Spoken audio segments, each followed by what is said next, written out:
Howdy, it's for your reference. OT, we have a Patreon shout out and quid pro mo. Yep. And this is for the delectable, undisputed Julio from the Contrarians podcast. I knew that Julio and I were going to get along when he coined me the queen of the hot takes. Not on purpose, it just comes naturally.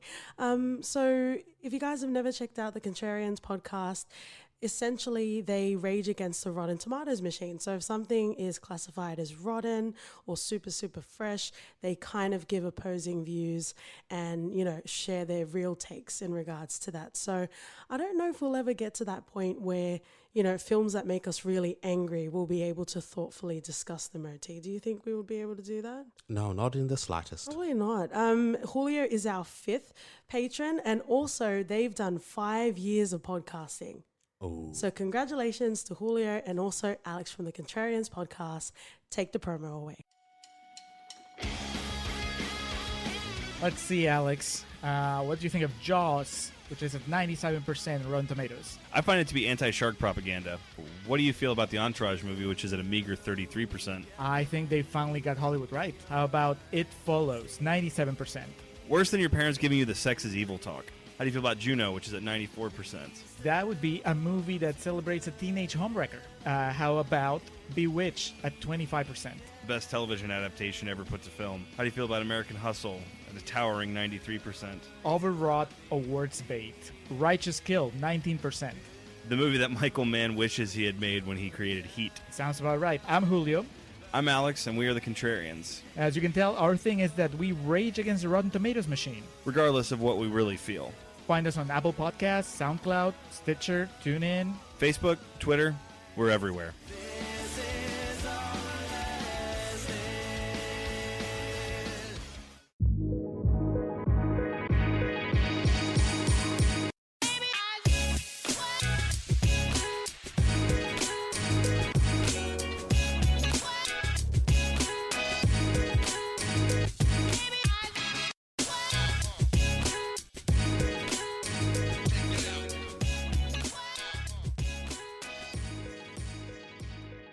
Hey friends and lovers, welcome back to For Your Reference. You've got your host KT. And OT. And get ready to press send on those high cuties because we are having pasta and the sickening is happening. Thank you so much for listening. If you guys follow us in linear time and you also follow us on Twitter, this is our 3rd time attempting this recording, right, OT? You better walk this time, mate. And all of the pod gods have been punishing us. And apparently we said some spicy things. So let's try and say it again and see how we go. We're going to hell. We know that. Robot Jesus is going to be in heaven by himself. So thank you for perusing our back catalogue while you've been waiting for this sumptuous, delicious, all-encompassing episode. You've read the title. You're in for a good time. We are covering Master of None today. So we stumbled across this just like at the start of a weekend, and we finished it by like Monday morning. Before we start off with our first impressions, I just want to cover what's kind of becoming a segment now called Foundational Qualms. So it's essentially things that we address just so we can get to the actual discussion of the show or the movie. You know, obviously there was controversy surrounding Aziz in regards to Me Too, whether you agree, whether you don't agree, that sort of thing, or you just can't deal with him as a person. Then that's perfectly fine. We do have some other episodes you can check out, but we're really not going to be addressing that today. So if you're in for the journey, strap in, strap on, let's get into it. Grab yourself a snack, grab yourself a drink. But if that bothers you and you don't feel comfortable enjoying Master of None because of all of the outside stuff, then that's also fine as well. Yep. Cool. So now that's out of the way, let's get into first impressions. OT, how do you feel about, like, have you checked out a lot of Aziz's work? Did you enjoy this? Because this has been out since 2015. So there's obviously a reason why it took us this long to get into this show. I tried it, I think, the same year it came out, and I couldn't get past the first 5 minutes of it. Aziz's voice just irritated the hell out of me. I was like, nah, man, I'm not doing this. I've not checked any of his other things. I think he's in Parks and Recs. Yeah. not really my cup of tea, but you know, we gave it such a long time, and it's gotten so many awards, and Like it's on the top 10 list of TV shows. yeah, And, that and sort I was of like, stuff. okay, maybe it's about time we actually give this a go. Yeah, and I'm sorry to expose you, OT, but I know you use a modulator and you actually sound like Aziz. Because I don't even need a modulator for that, mate. as much as you sound sexy, we all know you're not real. So I know you're using that modulator. Very heavy. So in regards to first impressions with Aziz, I think the first time I actually remember seeing him was in 30 Minutes or Less with Jesse Eisenberg. So you got Jesse Eisenberg and also Aziz. So that movie needed a lot of help. I actually enjoyed it. And it was based on, let's all wank ourselves off because people say based on a lot. That movie was based on a true story as well. They're all based on true stories. True stories. Oh wow. True stories. True stories. Check into the Kenyan edition. You need to fix that modulator, mate. Yep.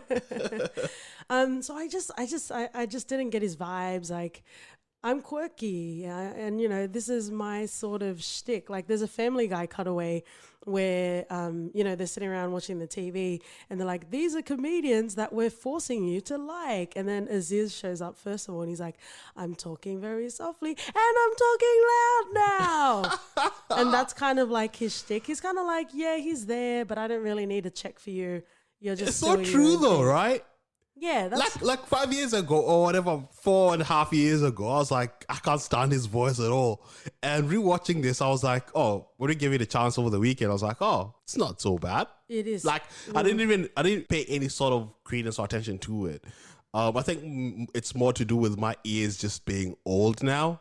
You know, it's like the perfect text for, you know, the trending thing, Laurel and Yanni. And back then I was like, oh, mate, Aziz's voice, I just can't take it. And now I was like, oh, it's all right. My ears are old now. Well, in that universe, I'm hearing Dev Patel. Oh. That's what I'm hearing. Shout outs to OT because he does love a reference, but he loves a reference from years ago. And the reason why he loves the Laurel Yanni so much is because he picked up the ones that the young people pick up, and I apparently picked up the ones that the old people Young pick up. ears, mate. Yeah, so OT is holding on to that. Those are viral- forever. Like, it will be on my epitaph. Wow. Is that the epitaph you want to die on? Yup. Literally. All right. Well, that's on you, dude. But yeah, coming back to Aziz, I didn't really need to. And then you had Parks and Rec. If you've listened to any of our episodes in regards to TV shows, specifically 30 Rock, I like to keep to my own sort of shows. And, you know, Parks and Rec is kind of like the offspring from The American Office, right? You've got Michael Schur, Mose from The Office, and he also does Good Place as well. And then you have Aziz, and then you also have Alan Yang, who works closely together for Master of None as well. Like, yeah, I'm sure it's cool and I'm sure it's funny, and people love that Ron Swanson or whatever his name is. Like, but it's kind of the same iteration of what has come before them. You know what I mean? It's not anything interesting. So I didn't really need to watch. I've tried to watch Parks and Rec like 6 times maybe. And I'm like, I get it. Like, cool. And this is when Chris Pratt was actually likable. But my rant about Chris Pratt is not going to fit in this episode. Choose a fucking lane. You and Ryan Reynolds, choose a fucking lane. You're the heartthrob or you're the goofy funny person. You can't be both. Give ugly people a chance. Well, there needs to be a place for everyone. So these good looking people need to get lost. Now, let's get back to the show. What a great show. Let's just talk about it generally. So you've got Aziz Ansari, you've got Eric Wareham. I love how the white person, I can't say his name.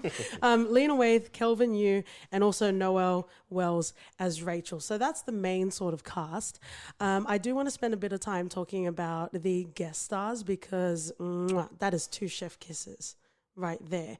And that's a part in the reference because he makes pasta. So technically he's a chef, kind of. Chef Jeff. Chef Jeff. When he was good. Spoiler, I guess. But this show can be consumed even with spoilers. Like it doesn't have, except for season 2, it kind of doesn't really have an overarching narrative. Yeah. It's more about themes that get explored, and I'm really excited to get into that as well today. For so sure. let's quickly talk about the guest stars. 2015 to 2017, as this also mentioned in an interview, there's only so much he can say about a young guy in New York who loves pasta. So probably not going to have a season 3 unless he gets married or has a kid, like some sort of milestone to push that sort of narrative along. And that's perfectly fine, because you could keep it to season 1 and I'm fine with Or until that paper dries up. it. Right? Yep. And until he needs to come back and make some more. That's usually what happens. But, at least he's successful enough to have a choice. Oh, for sure, yeah. Right? Not like Constance Wu, but we're not getting into that today. Oh, wow. Jesus. So let's get to the guest stars. One of the best guest stars, or whenever he appears, because he's in everything. Like, he appears in everything. H. John Benjamin. Yes, please. I'll take another Archer, thank you. And you didn't realize that he was in The Sickening. No, because he was wearing this containment mask or something, and his voice was all muffled. I was like, it sounds a bit familiar, but I didn't pick it up until you're like, oh, that's Archer, mate. But I think you also forget what H. John Benjamin looks like. So you're probably expecting like an Archer-esque sort of physique. You see this cute little man. But it was so good. And he had so many one-liners that he would say to Dev. And for that alone, it was great to have him in the show. Yeah. Like his voice. Thank you very much. So it was very nice to have H. John Benjamin in the show. And he was in quite a few episodes. So it was nice to see him come along the journey. Danielle Brooks from Orange is the New Black. Mm-hmm. She plays the agent for Dev. Yep. She's still waiting for that friend's money. She's very effective. I think we might have seen her in one other thing other than Orange is the New Black. No, but we did see her randomly in something we were watching. So it's nice to see that she can have fun, because her role on Orange is the New Black was quite serious. Tasty. Hey. So that was nice to see. Oh, I don't really know much about his filmography, but Colin Salmon. Ooh. He was swimming up my streams, I tell His ya. voice. Bloody hell. I think they just got him here to say ridiculous stuff. Oh, yes. And it's very effective. It's effective. We love a good Colin Samuel. It's a common sort of formula, but it works. By God, does it work. Oh, it does. If Morgan Freeman has bronchitis, then Colin Salmon is right there behind It's him. like the novelty, you know? Like you get to see him do something quirky. You're like, oh yes, I live for this. It was so nice to hear him say ridiculous things. And with H. John Benjamin, but with Colin Salmon in particular, it really reminded me of Ricky Gervais's Extras. Oh yeah? Having Sir Patrick Stewart say such ridiculous things and his pants constantly falling down, that's a reference to Extras, if you haven't seen it. But he's also on Family Guy as well, where he says ridiculous things.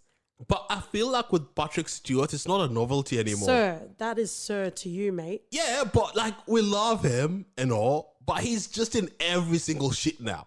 I'm like, your agent needs to control you, mate. You need to take a step back and be exclusive a bit. Wow. See, and again, if you heard at the start of the episode, we have tried to record this 3 times. And the 3rd time, OT felt like it was appropriate to say this again. Because it's true. We're disintegrating. The pod gods are taking this recording away.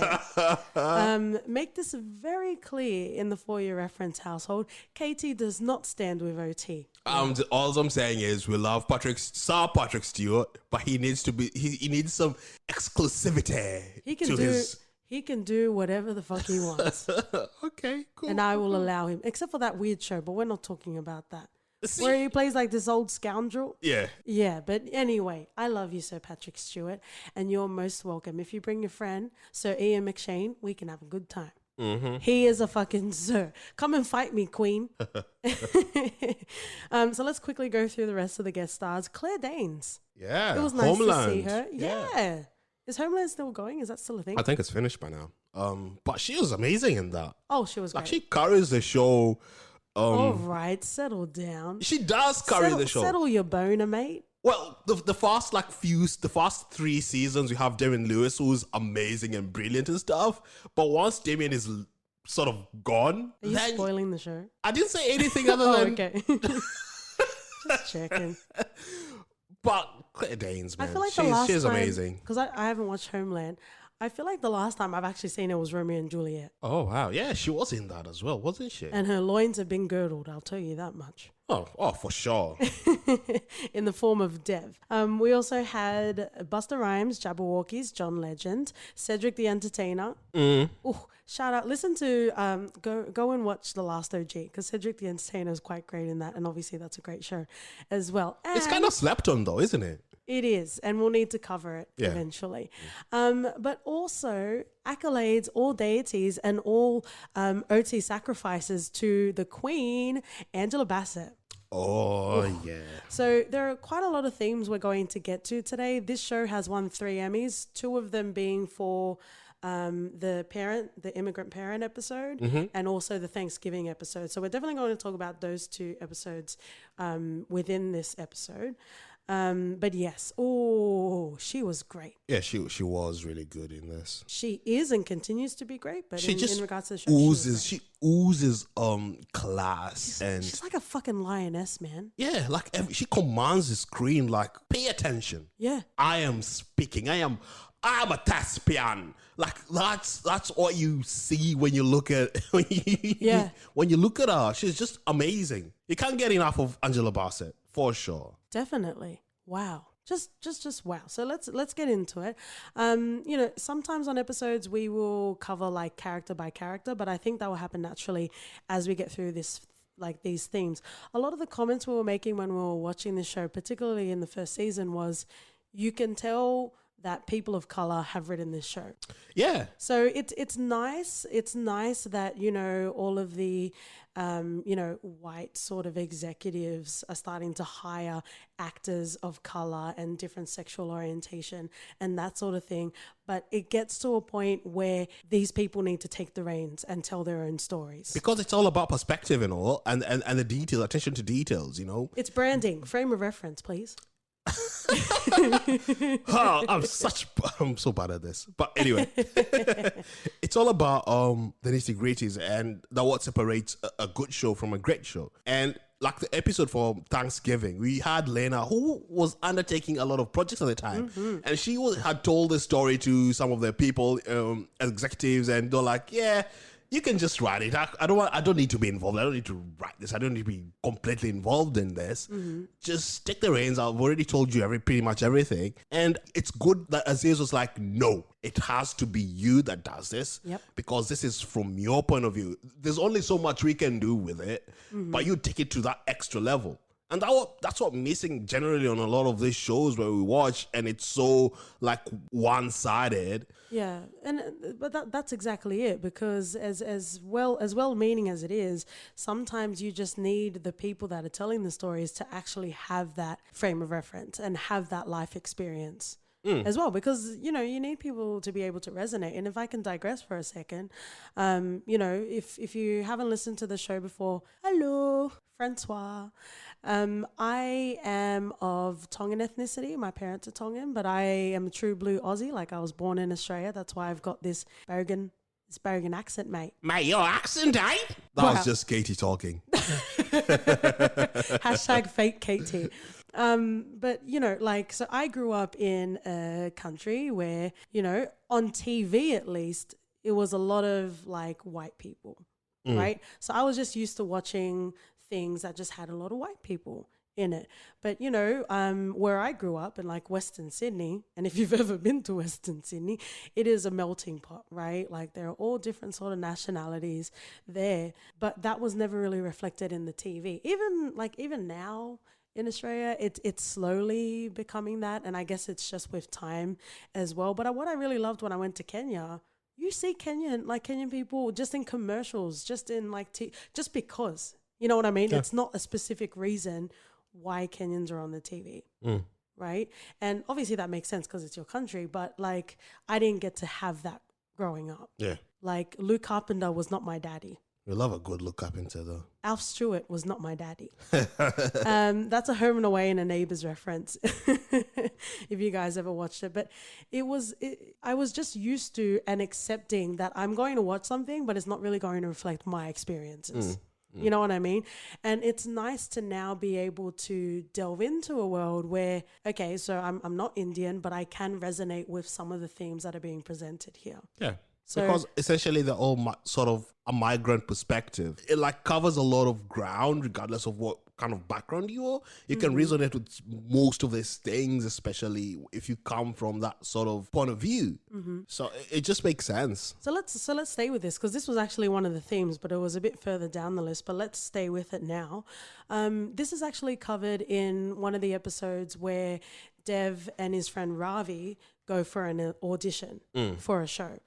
And, you know, they both tested well, and, you know, they were both really great. And then eventually throughout the episode, you have like the top man who happens to be a white man as the executive. And, you know, there's all of that rhetoric of, you know, you can only have one, right? And it actually, the reason why it became such a controversy is because he said it through an email, internal email about curry or some flavoring or something like that. You don't curry your favor. Yeah. And that's like, what the fuck? You know what I mean? And so that became the catalyst for this particular episode. But a lot of the comments that were made throughout the episode, which I'm sure has been spawned off his own experiences, is you can only have one of them, because if you have two, it's going to look like it's for Indian people only. Which was quite an interesting comment to make. And I like, you know, we hear that sort of rhetoric, whether it's right, whether it's wrong. But what was frustrating was he's actually the head of the studio. Yeah. So yes, that might be the case. Yes, people might not be ready, but you actually are at the helm of change. You can actually, if you want to, not force people, but offer people that new sort of experience. Yeah. So things that people would hide behind, he couldn't, because he could actually make that change. Yeah, because essentially they are the puppeteers. Yeah. And whatever they do and they start incrementing, regardless of whatever pushback they get, they can still sort of set the trend and make it seem as if, you know, we're trying to represent our society as it is. It's all not just monotone or whatever. There's different palettes across the board. You're catering to a whole vast of people that needs to be represented on TV, and it's only fair to do that. And I thought it was quite interesting. Maybe it's just in our viewing experience. There is a lot of you know, focus on representations for like African Americans. Not to say that, you know, that's been fully achieved, but there is a lot of focus on that, and even just Asians broadly, like with Crazy Rich Asians, Fresh Off the Boat, you know, that sort of thing. But there isn't a lot of talk about like Indians in particular. So I really enjoyed that particular viewpoint as well. I do take qualms with Dev's dad. Because in one of the episodes, the religion focus sort of episode, he said that there's no Indian models. And I take qualms with that. See Dev Patel, please. He does everything. How dare you? How dare you, OT? Dev Patel can do everything. And I'm sad that we haven't covered anything of his work. Yeah, he's an amazing actor. Because we watched Hotel Mumbai recently. And it was very good. But yeah, so, you know, they talk about like representation and that sort of thing. So just going back to that particular episode, it's funny because you have Dev and also Ravi talking about how it just can't happen. You know, the executives are saying there's no way you can have, you know, at least two Indian people in the scene and it not be funny. But what you had in that scene was Dev, Ravi, and also the Mumbai muscle having a friend-esque type of exchange. Yeah. So it wasn't really subtle, but it was that way of saying, hey, we can do it. We're doing it.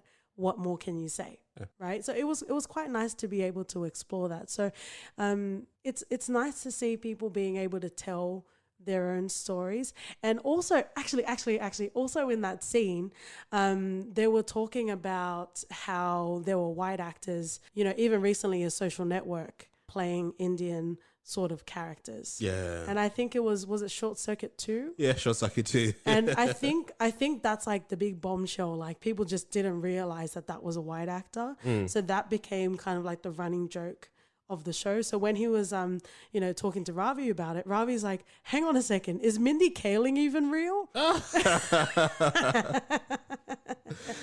So it Yeah, was nice. and it's one of the revelations that changed Ravi's point of view, because before that he was okay to do the sort of accents that he was asked to do, but after it was revealed to him that Short Circuit 2 was actually a white guy, he was like, "Nah, mate, I'm not taking my people back with this shit." You can have an Indian cab driver who just doesn't have the sort of deep, heavy accent. Yeah, but I also like, I don't know how much you want to spend time on this, but I also feel like people that do choose to do the accent, they shouldn't really be like shunned on either. Like Jin Yang, for example, in Silicon Valley, he, like Jimmy O Yang, he has an accent, right? Yeah. And it's very effective. So I think it just depends. And until, like, well, we're talking about Hollywood specifically, until Hollywood gets to a point where people can just be, you know what I mean? Until people can just be, I don't think that people should get slandered for that. Like, yes, maybe you taking on that role with that accent is going to make it harder for other actors to not adopt that accent. But ultimately, they're not the puppeteers, as you say. Oh, well, with globalization as it is, pretty much everyone would be, it'll all die down. And that We'll was, all assimilate and move on to something new. but that was reflected in echoed in the show, Yeah. as well. So let's go through a bit more of the themes. If you've listened to a few of our episodes, we do talk about love a lot, and you know, OT and I share a lovely little understanding together. So I really want to focus our time on non-love romantic stuff, if that's possible. Oh, goodbye, season 2 then. Thank God. Yes, please. So some of it does have to do about love, but we also have other themes that get tackled as well. So let's start off with the second episode, the best episode. In regards to TV shows, I don't really like to watch more than I have to. OT will watch a full season of something, even if he doesn't like it. I will give a show at least 2 episodes. The reason why I'll give a show at least 2 episodes is when you have your pilot, sometimes you're funding it yourself, and you know you're trying to pitch it to networks and that sort of thing. So usually once you've got a season or a couple of seasons bought, that's when you can start to flesh out what the narrative is going to be. So for me, episode 2 is a truer representation of where the show is going to go. I didn't care for the first episode. I was like, okay, cool, but I've kind of seen this before. And the second episode just like swept me off my feet. And I'm like, this is a show I need to pay attention to.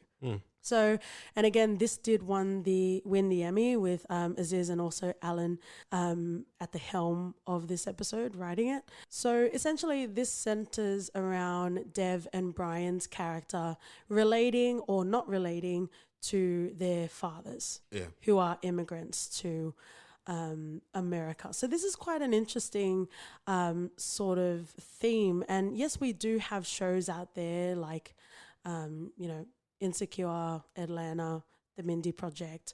You know, we do have shows where you do have, you know, those people at the helm, but it doesn't necessarily tackle things outside of being young and trying to make it, or outside of your friend group. What I really liked about Master of None is it actually did deconstruct the layers within your immediate sort of family, right? And this episode does it quite well. Yeah. Personally, having immigrant parents, I related to a lot of the themes in this episode. We see with Brian's dad in particular, he didn't really talk much. And obviously he went through some shit. And, you know, you have that story about his pet chicken. Yeah. And how that just must stunt your emotional growth as well. Because, you know, that was his pet, that was his friend, but then it became dinner. You know what I mean? So there's a lot of mental growth or stuntage that would happen. And it also just shows the generational contrast of how it was when Brian's dad was growing up, where he had this pet chicken and he had to slaughter it for dinner. Yeah. And you have Brian, whose biggest challenge at the moment of speaking to his dad was he couldn't go and grab a bag of rice because he had to go and watch a movie.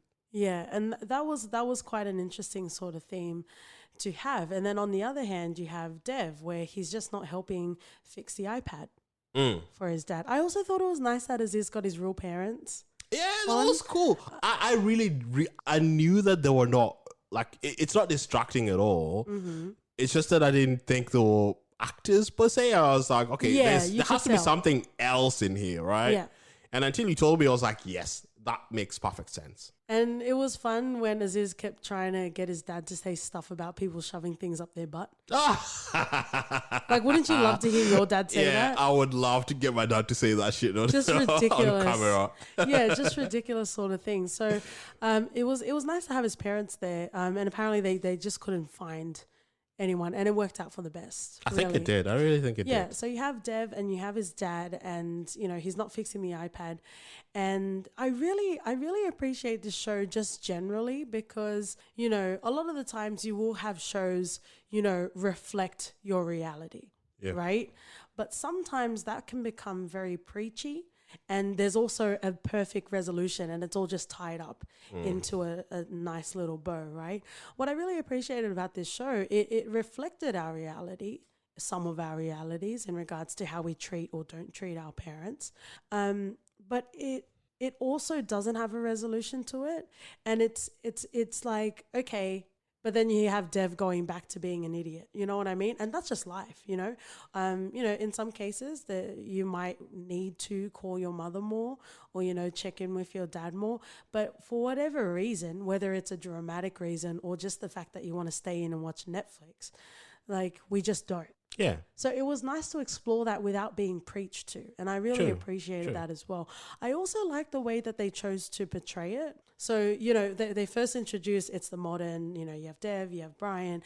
And then as soon as they reject getting the bag of rice or getting the iPad, it goes back in time. So we talked a bit about Brian's dad, but going back to Dev's dad, it's funny because even growing up, in my household, like you were just there to serve as a function of the household. Mate, kids are born to be seen, not hard. Yeah, and if you were being seen, you were either like cooking or cleaning. Yeah, you were being useful in some sort of way. It was never about how you feel or what your motivations are or what are feelings? Yeah, exactly. Not even the song. Yeah. But yeah, so you have, even in our generation, like we had that sort of semblances as well. And I'm sure Dev and Brian also had that too. But, going back to Dev's dad, you have him there, but you also see that he does enjoy his little hobbies. Like you even see him with that abacus and the bully just like destroys it. Oh yeah, that was painful to watch. That was really sad because he's just minding his business. Bullies are dicks. Bullies are fucking dicks. Like, abacuses are really interesting. Did you guys use abacuses growing up as kids? You're talking about like the thing we saw in the TV show? Yeah. No. How old are you? No, like, how did you learn counting and whatever math growing up as a kid? Not even, like... Our fingers, little duckies. Oh my God. What? Really? And we also had calculators. Get out of town. You did not use calculators that young. How do you learn how to spell boobies? But are you taking the piss? Like, are you for real though? Like an abacus, yeah, the thing with the beads on it. Yeah, when you start school, you're given an abacus and it teaches you counting, it teaches you visualizing numbers and being able to calculate things with your fucking mind. You know what else does that? A calculator. No, it doesn't. A calculator is just beep, beep, beep, press button, beep, beep, beep, equals, bam, answer. What? It doesn't help in rational thinking and what you do. When did you grow up? Like, what do you mean when did I grow up? 60 years ago? Abacuses are fucking awesome. Yeah, but like, were you in school in like the 90s or what? Mate,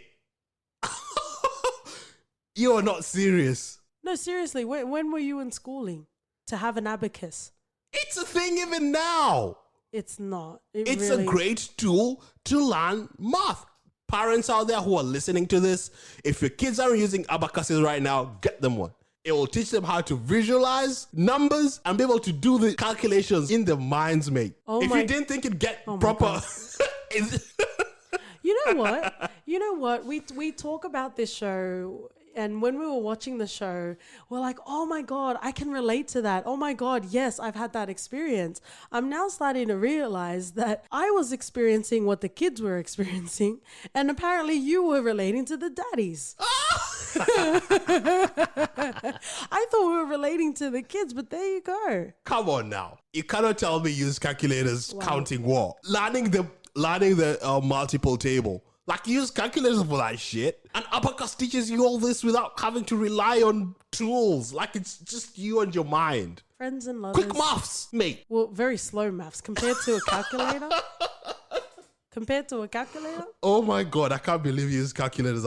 We use calculators only when we started learning calculus in secondary school. You're lucky I don't know how to use a soundboard, because I'll be muting you right now. Hello, friends and lovers. Like, Abacus was just using kindergarten and at the start of primary school. That was the first 2 years and then taken away. But we just used our minds then, and then calculators when we started learning calculus. Okay, are you done, sir? We need to take this offline. God. Cool. Good for you, sir. Hello, friends and lovers, which I've been trying to say for 5 minutes now. Thank you for tuning in. You never know what tasty morsels or tasty beads you're going to get, especially from OT. Feel free to tweet us if, abacuses were still used when you had electricity. It'd be good to know. And this is also a very momentous occasion because you have been invited to the coronation of OT, and I'm crowning him as Abacus Daddy. Because you can count on him for a good time. Wow. Yeah. We need to put this to the side. Maybe it will be like an additional recording that we do another day. But there is so much to you, sir. And not even an abacus can resolve that. Mate, there's a problem in Western education if you're not teaching your kids to rely on the fucking minds to do mathematics. Did you invest in all of these abacuses and now you're trying to cut them off? Like you're like, oh, this is a trend that's gonna last forever. Look out for our merch, Abacus Daddy 2020. Are you good, sir? Yeah, I'm all right. Are you done relating to all the daddies? Mm-hmm. You are the daddies of all, my love. Wow. But yeah, it was interesting. And just to go back to our frame of reference, I actually didn't know a lot about my dad growing up. Not for me, but for my parents, they had to address their parents, like my grandparents, as their names. Like, they couldn't even call them mum or dad. So there was that level of formality. And, that whole notion of your parents being your friends, I don't understand that. That makes no sense. Yeah. Hey, tell me about your sexual endeavors. That's not a thing. At least in my culture, you just don't do that. So it wasn't until I started to get older, through my aunties and, that sort of thing, that I learned a bit more about my dad, but never through my dad specifically. Because there's that unspoken struggle that you go through. Yeah. And you just accept it, and that's what it is. Yeah, true. And it sort of just made me feel really bad watching this episode and thinking, what the fuck have I done? I'm the Bran and Devin this. I've not really asked my parents about how it was for them growing up, and it's such a missed opportunity, and I feel like I've missed a step in this. Yeah, you need to thank them for your abacus. Is that really the hill you want to die on? I will die on that hill any day, every day. I just don't know what to do with you sometimes, I tell you. So let's go into another theme.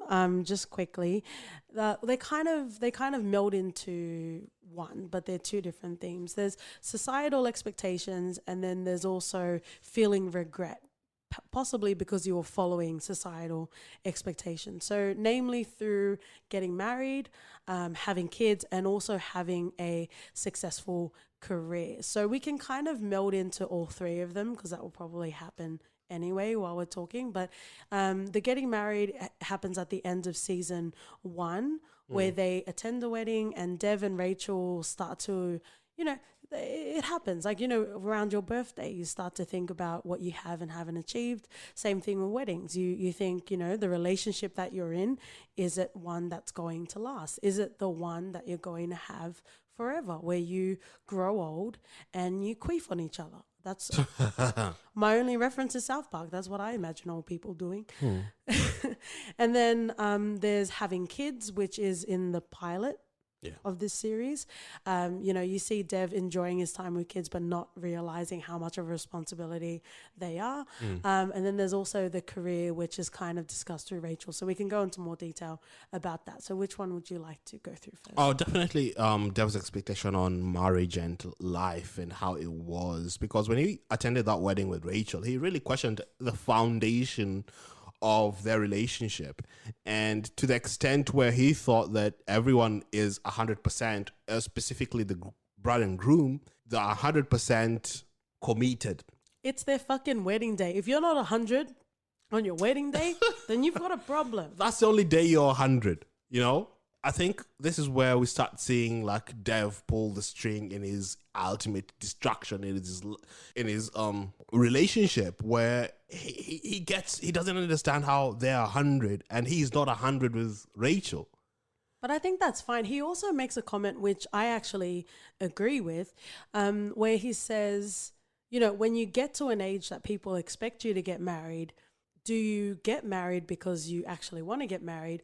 Or is it, I'm in a relationship, might as well do it.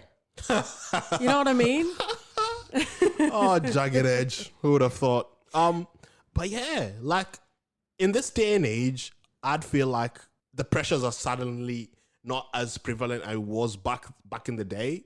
Right now, if you want a kid, you can go and adopt a kid. Like, fucking hell, mate. You don't need to have someone stick it up you to get a child. But can we, just to practice? Like, there's so many kids out there struggling that you can go and help them, and it doesn't need to come off from your loins, and it's one of those questions that Dev is trying to raise in this that makes you think that, us as a society, we need to be able to set these things better. Like, there shouldn't be such expectations that if you're 30 and you're not married and have 2 kids, you've failed. But fun fact, because you can define your own success. So this isn't the fun fact, but in Australia we have what's called de facto. So you don't have to be married to have the same rights as a married couple. But the fun fact is for Kenya. What's the law there, sir? If you stay with someone in your house of an opposite sex, because Kenya is backward that way, for 6 or more months, you're legally married. They can go. They can go and claim half your shit if you decide to step out. Yeah, so I think we're married like 12 times over now. Yeah, it's just because people who are living with each other, and 12 years down the line, someone walks out and then the lady's like, what do I do now? We didn't really get married. I'm left stranded raising kids. So the law's like, okay, we'll have this law in there. If you want to trigger it, it's up to you. But I think that's good, because if you have guys that are deliberately not getting married so they can espouse, if you'll pardon the word, their responsibilities, then it's like, no, piss off. You're still responsible for all of this sort of shit. And again, we're so sorry for this late episode. And because we love you guys so much, if you continue to listen to this episode, I'm not even going to share that fact. So only if you've listened to the episode, you will know of that fun little Kenyan law and the fact that we're married how many times over. But, we've got so much to cover today. But, this sort of show really does evoke, reflection. And I like that we're talking a lot about our personal experiences as well, because you don't get that in a lot of our other episodes. No. But what I wanted to bring up is, like, I'm not firing shots, and I know I like to fire shots at people all the time, figuratively. Don't come for me. There are barely any guns in Australia. But I don't get how people are like, oh, I'm so progressive and I'm so new age, but I'm still going to get married. And it's like, well, if you say that you don't need this and you don't need that to have a fruitful life, why are you getting married then? Like, and if you're not even religious, why are you getting married? It's weird, because as much as people think that they are progressive, they still do the shit that they feel like they need to be doing. Yeah. And it's I just find it interesting. Not to say I'm a celestial being. Again, I know we're all going to hell and Robot Jesus is going to be in heaven by himself. But it's just interesting how people are like, yeah, I don't need all of this archaic, old, traditional sort of values. But then people get married anyway. You're with the person you love, but it's not real until you get married. Until they sign that paper. Yeah, and it's, I don't know, and then, you know, like people will even be to us like, oh, how's your husband or whatever, and I'm just like I don't bother correcting because I don't want to be that person being like, we're not married, like I don't want to be that dickhead, right? But it's just interesting that, you know, and even just getting a little bit more personal, like with my siblings, right? We, like OT and I have been together for longer than the rest of my siblings have, and they're all older than us, right? But it's funny how they think they know more about life because they're married, even though we've been together longer. And obviously I feel a way about it. Like, it pisses me the fuck off. Like, who are you to try and give me advice just because you got married? You know what I mean? Like, I don't know. Like, I think life experiences are really what brings you together. As opposed to just following traditional sort of pursuits just because. For sure. So that's an interesting sort of theme to get to. Let's talk about having a successful career. So this is culminated. I think the best example in this series is with Rachel and how she has to go to, I think it's Chicago. Yeah, Chicago. For 6 months. And, you know, when she first presents it, it's an exciting opportunity. She gets to work with bands that she's never worked with before. And bands she's interested in as well. Yeah. And it's something that she's really excited to do. And that wasn't met with any sort of support. Not at all. Not one iota. And it's quite ridiculous because I think that Dev, as a commercial actor, he'd be able to do this shit anywhere. You don't need to be in fucking New York to do commercials. And he said some bullshit about, like, she's bad at time management. Really, bitch? Yeah. She's bad at time management because she has to go to Chicago for 6 months to do a job, to work with people that she actually wants to work with. And it's like, whether you're in a relationship or not, being vulnerable with someone else is not easy. Man, like, Dev ain't shit in this. Like, Oh, yeah. seriously, he's such a flawed protagonist. I don't think anyone's cheering for him, to be perfectly honest. He's such a flawed protagonist in this conversation. And the fact that, you know what annoyed me most? Rachel is trying to have this meaningful, deep conversation with being Dev. very vulnerable, yeah. And being super vulnerable. And Dev is all jokey Yeah. with his fucking annoying voice. Yep. And you're like, piss right off. Mate, you're lucky enough to have this girl in your life. You better pay some attention to her. You could work it out. Go to Chicago every other weekend. Yeah. Do something. Like, 6 months is nothing in the grand scheme of things. Also, if this is a person you want to be with. Also, in saying this, and again, if you've listened to our podcast before, we've done long distance for a good, like, half a decade. Like, we've done long distance for a long time. So OT does not have any sympathy for people. Nada. If you're technically still experiencing daytime together, he doesn't have sympathy for people. Not one iota, mate. Like, if you had to go from New York to Chicago to just see the person that you love, fucking hell, I'd do that every single day if it meant commuting for fucking work. But pain is like, yeah, on a general note, pain is still pain. And if people go through long distance at a shorter distance... Pain until you put it in context to other people who are suffering in the fucking world, mate. And this is where people need to fucking travel. People need to experience different cultures, expand your mind to the world around you so that you're not cocooned in your own little world thinking that the biggest misery in your life is going from New York to Chicago. Thank you, sir. We just finished Wu-Tang and American Saga, so I think OT's channeling some old dirty bastard right now. ODB for life. Rest in peace. Wow. If I'm not DMXing, OT is old dirty bastarding. Wow. Again, thank you. Hopefully you're enjoying this episode that will hopefully be released and not disintegrate into the world. But it's interesting. And, you know, what we see in that scene is it started off as her getting excited at all of these opportunities, but we start to see that actually she's not looking forward to it either. She was just trying to hype herself up. Yeah. And the fact that he was being such a bitch about it, what she actually revealed was, look, I'm 30 years old. I'm not where I want to be professionally in my life. I actually don't have a choice. Yeah. And he still didn't take that seriously. Like, life is fun and you can start a podcast and you can have laughs, but if you can't have someone by your side through that shit, then what's the point? Someone that you spent a year with. Yeah. Someone who's supposed And he to hid know her. you. Actually, let's talk about this. He hid her from the family. They were actually living together and he never told. Man, regardless of what you think of your parents and how they'll take it, you need to say this shit. Because it's you as a person. Yeah. It's you as a person. Yeah.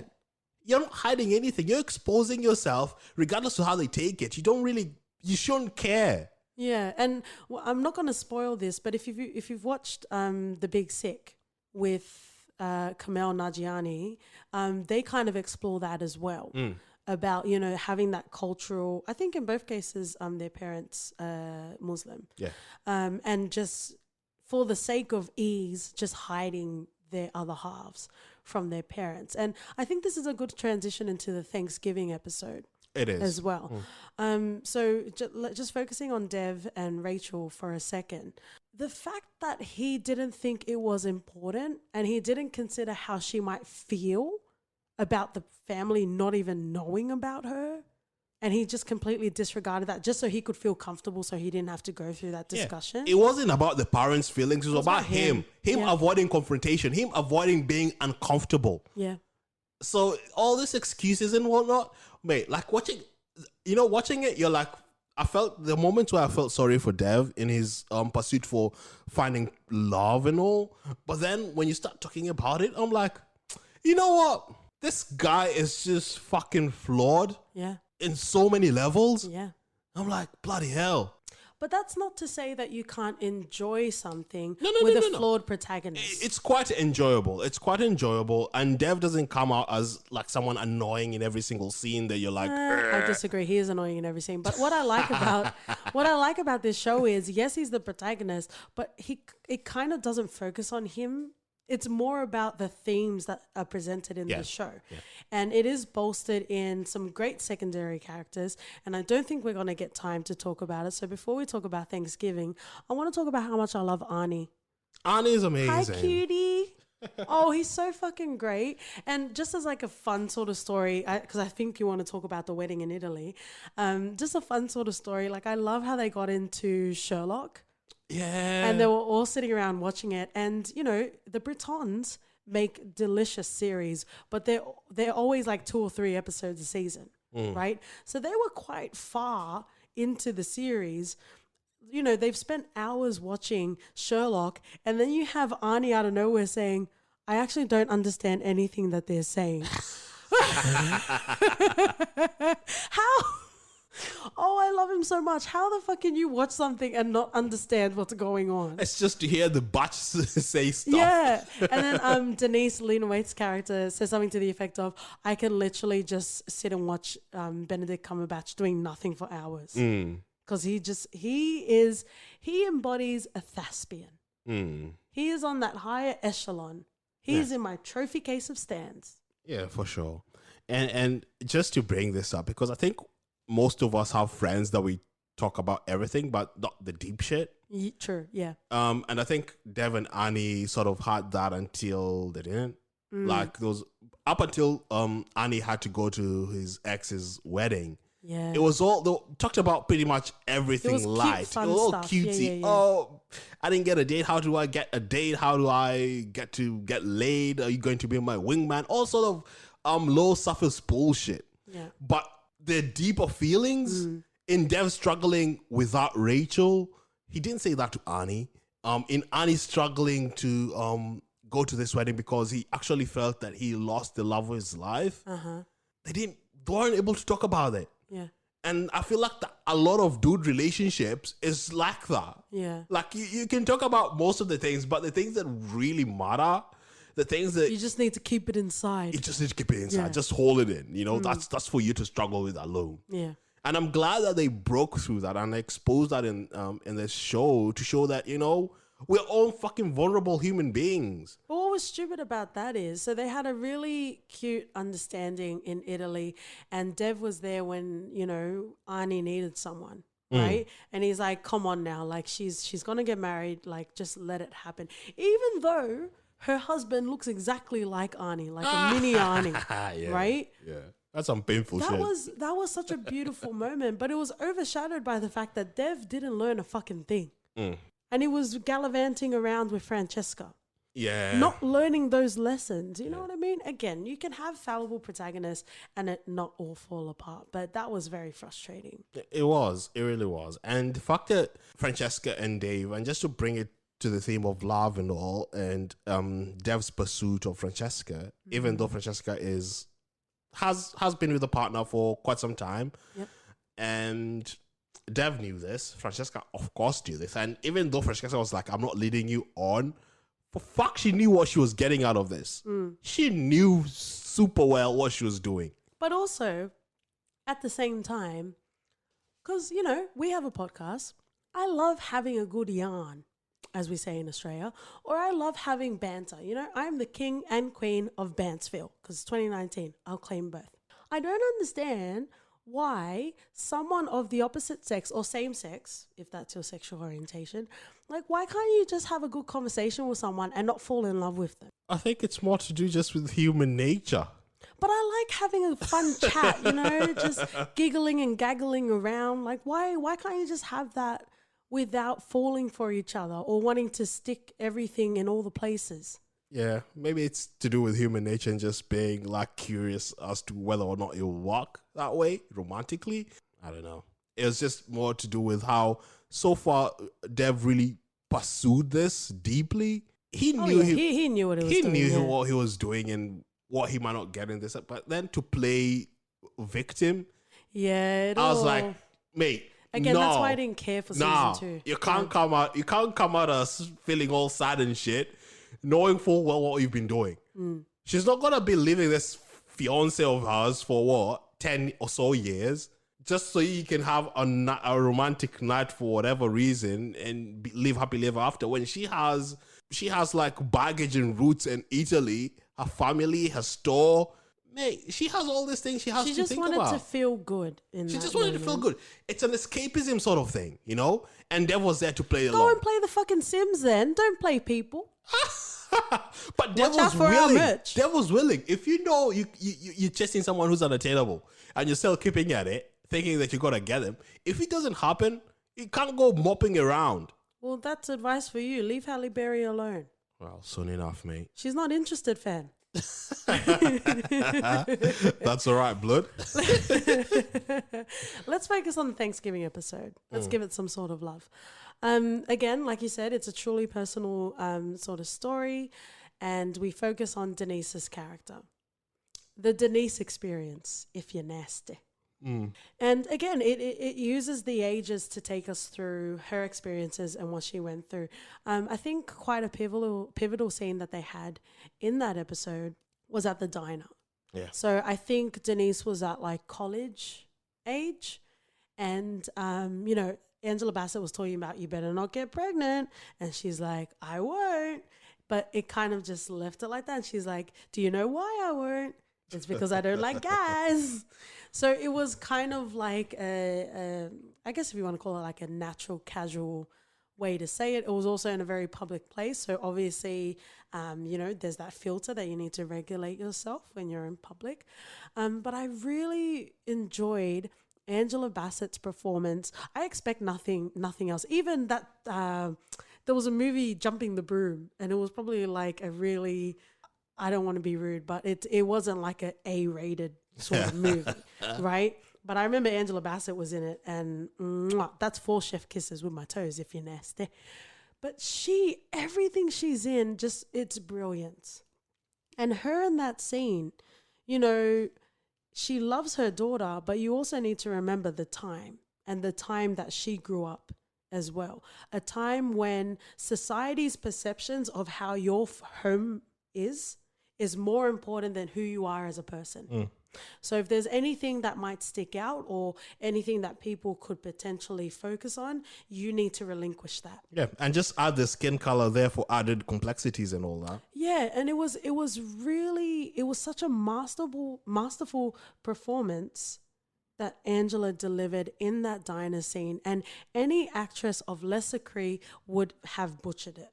Yeah, it created such a raw atmosphere, and I felt vulnerable. I felt sad. I felt scared of what's going to transpire, because I'd expect if I was to come out to my parents, that would be the fucking hardest thing I'd ever have to do. Because it's not just telling your parents who you are as a person, it's all of that cultural shit Exactly. as well. Exactly. There's like a historical baggage coming along with it. There are a lot of barriers in the way. And yes, and we have Angela saying that, you know, admitting that, you know, okay, fine, you're a lesbian, you know, but I'm just scared of how society would treat you, because you're already dealing with so much shit. Adding lesbian into the bag doesn't make it easier. It makes it harder, and for any parent, they want their kids to have an easier life than they have, and that's why you have migrant parents going through shit, trying to get their trying to get their families across to better land and better, you know, futures and fortunes, just so that they could have better lives for their kids, even if it's not so for them. You have Lena doing all this, and this is all sort of true based on our experiences. And to have a parent that didn't freak out and didn't cause a scene, because my parents wouldn't care what the fuck I was at that moment, because they'll just throw a fucking tantrum regardless of where they are. But wow, you know, kudos to Angela for dealing with it the way she did. Yeah, and like an interesting theme in that episode is, yes, Denise's character was coming out to her mom, but also at the same time, her mom is allowed to have a response. And I really appreciated that as well. Like, you know, the first time she brought a girl around for Thanksgiving, you know, Denise, whether she knew it or not, she was being very touchy-feely. Like, she was touching her back, they were about to kiss, you know, and all that sort of stuff. And, you know, I'm not sure how you guys took it when you were watching the show, but, you know, when it comes to OT and I, you know, we touch each other all the time. We might be touching each other now. You don't know.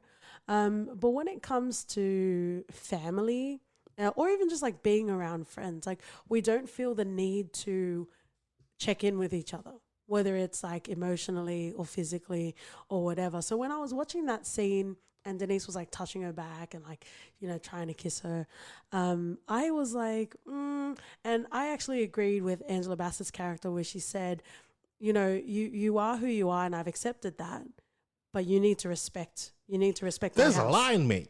There's a line. Well, you're the one that was trying to feed your meat to me in front of your mom.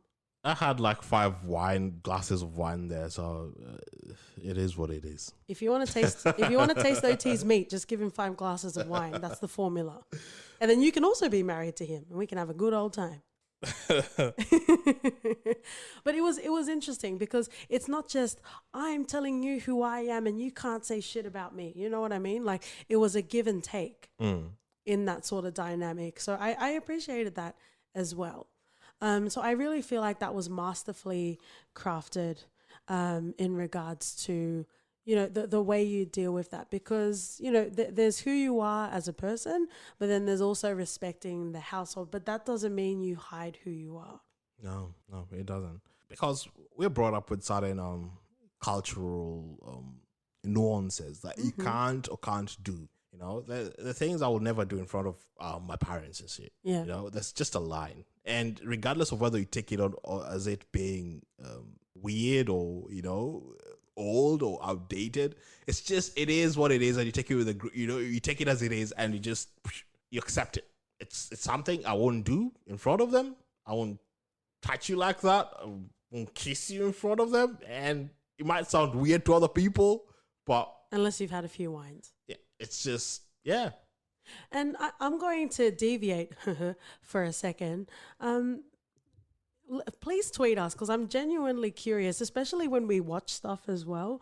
If you've lived with your parents for a period of time with your other half, or if you've just been on holidays where your parents are under the same roof, like how the fuck do people have sex when their parents are like 2 doors down? I actually don't understand it. So please tweet us. Like, I actually don't get it. Like the last time we went and we were staying at your place because we, had to travel. Your mum deliberately put us in separate rooms. yeah. I thought it was just weird, right? Yeah, and you kept trying to creep into the window, and I'm like, dude. But it's like, and I was fine with that. Like, I wasn't insulted by it. at all. But yeah, I just don't get it. You know, how sometimes like people are living with their parents for like whatever reason, whether they're saving or, you know, that sort of thing. I don't understand how people have sex in the same household of where their parents are. So please tweet us for many things, but in regards to your sexual experiences, because apparently that's what I want to know about.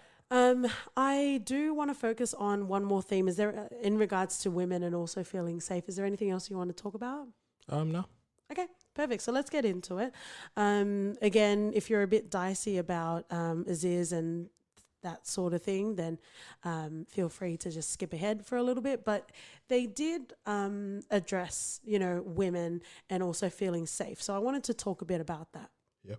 You know, and sometimes it's not a super dramatic thing as well. And that's how sad it is. Like, men can be creepy in casual ways, and you're just like, what? Like, before you have time to react, they're gone, or the moment's gone.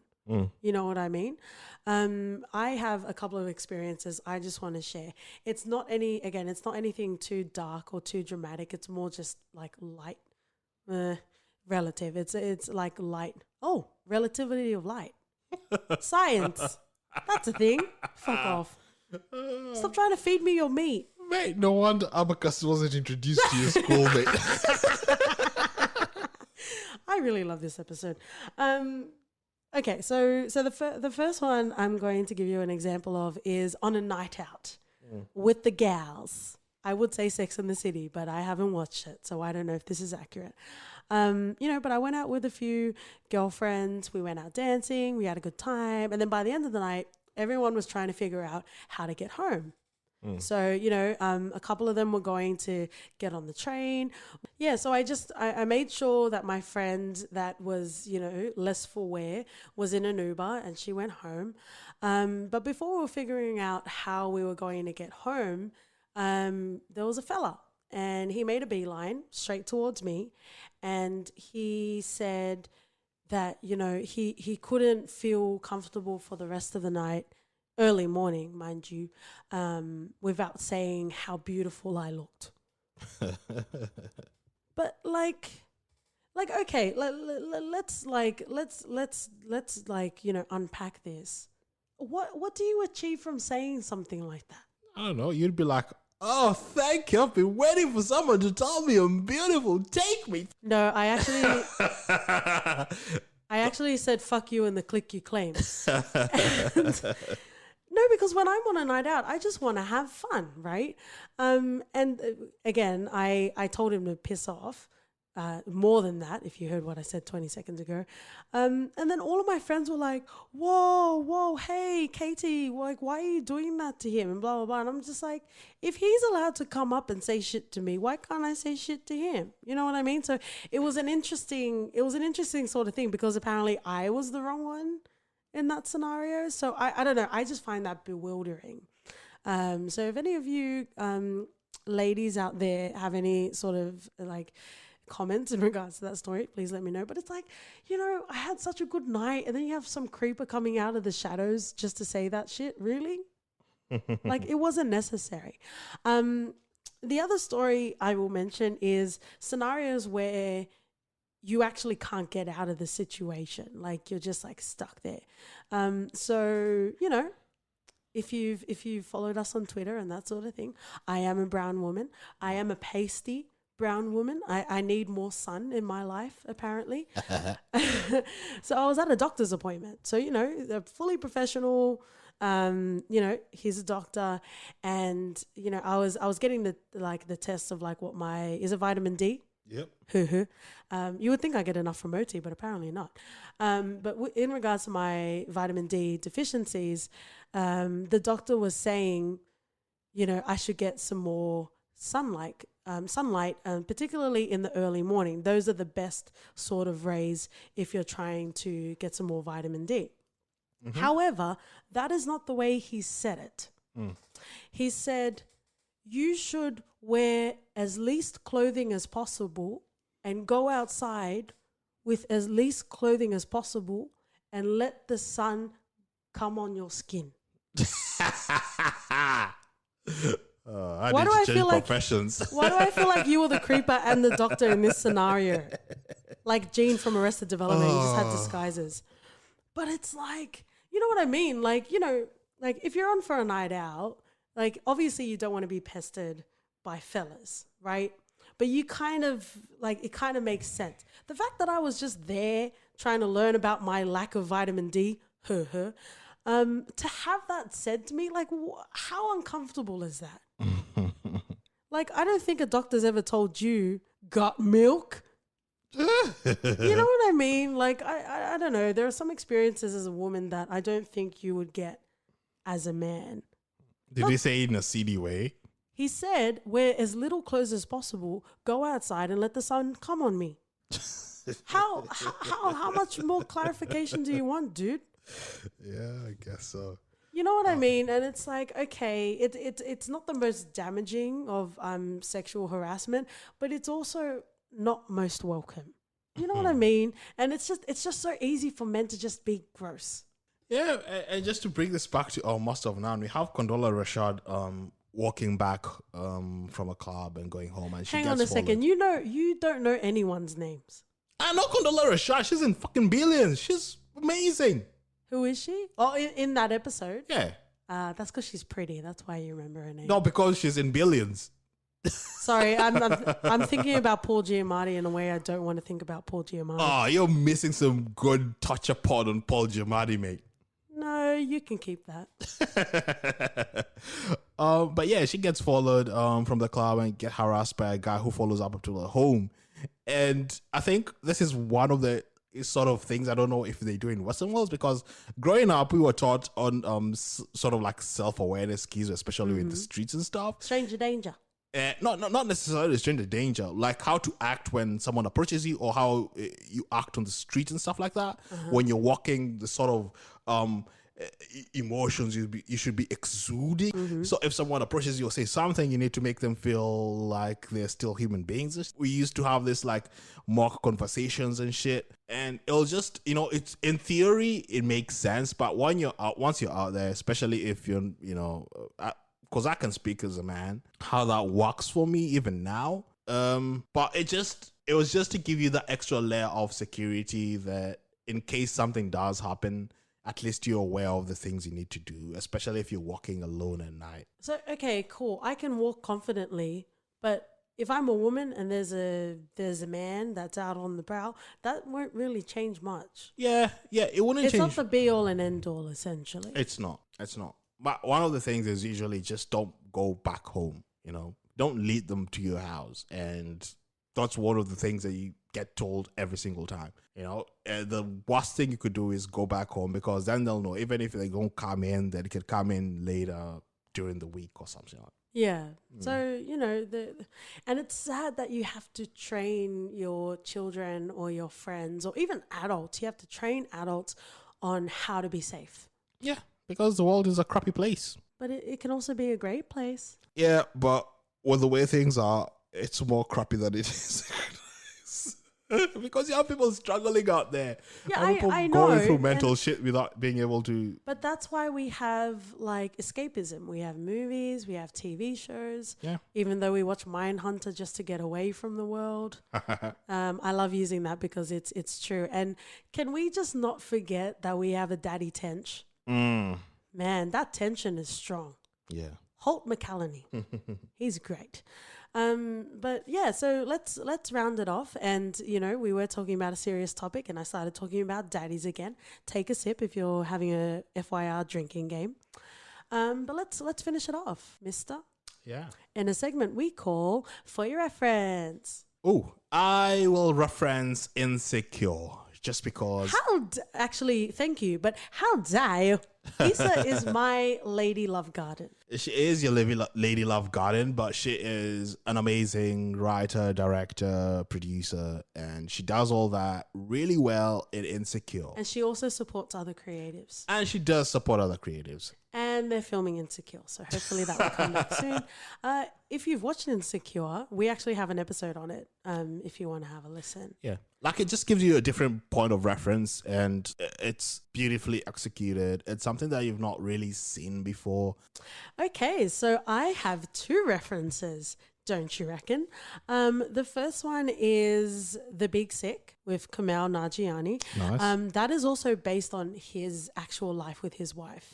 They also had a podcast as well for a short amount of time. So also check that out. How dare I mention bigger podcasts, but there you go. I'm a supportive person. But that also, delves into similar sort of themes of race and, parents' sort of perception and cultural sort of expectations as well. And the second reference that I have is Extras.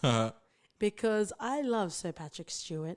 And if all of the Sir Pat Stew fans want to come and take OT away, you are most welcome.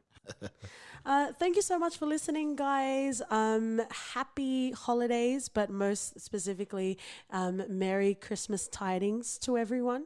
Thank you so much for listening. Again, we appreciate your patience on this episode. I'm going to give you a reference hack just because you've listened this far.